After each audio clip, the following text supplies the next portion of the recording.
రాష్ట్ర కేబినెట్ లో నాగబాబుకు స్థానం కల్పించాలని నిర్ణయించినట్లు ముఖ్యమంత్రి చంద్రబాబు నాయుడు ప్రకటించారు.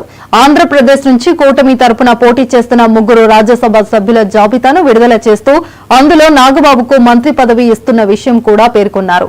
ఇప్పటికే జనసేన నుంచి డిప్యూటీ సీఎం పవన్ కళ్యాణ్ సహా 3కి కేబినెట్ లో స్థానం కల్పించారు. రాష్ట్ర శాసనసభ్యుల సంఖ్య 175 కాగా 15% మందికి కేబినెట్ లో స్థానం కల్పించే అవకాశం ఉంది. ఆ లెక్కన రాష్ట్ర కేబినెట్ లో ఒక స్థానం ఖాళీగా ఉన్న సంగతి తెలిసిందే. మంత్రివర్గ ప్రమాణ స్వీకారం నాటి నుంచి ఈ ఖాళీ మీద రకరకాల ఊహాగానాలు సాగుతూ వచ్చాయి. నర్సాపురం ఎంపీ స్థానం బీజేపీకి ఇవ్వాల్సి రావడంతో అప్పట్లో జనసేన ఆ సీటు త్యాగం చేయాల్సి వచ్చింది. 2 ఎమ్మెల్సీ స్థానాలు ఖాళీ అయినప్పుడు జనసేన నుంచి హరిప్రసాద్, తెలుగుదేశం నుంచి రామచంద్రయ్య భర్తీ చేశారు. ఇప్పుడు రాజ్యసభ స్థానం దక్కుతుందని ఆశించిన ఒక బీజేపీ, 2 తెలుగుదేశం తీసుకున్నాయి.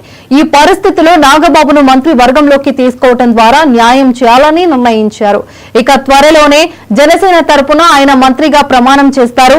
అయితే ఆయన 6 నెలల్లోగా చట్టసభకు ఎన్నిక కావాల్సి ఉంటుంది.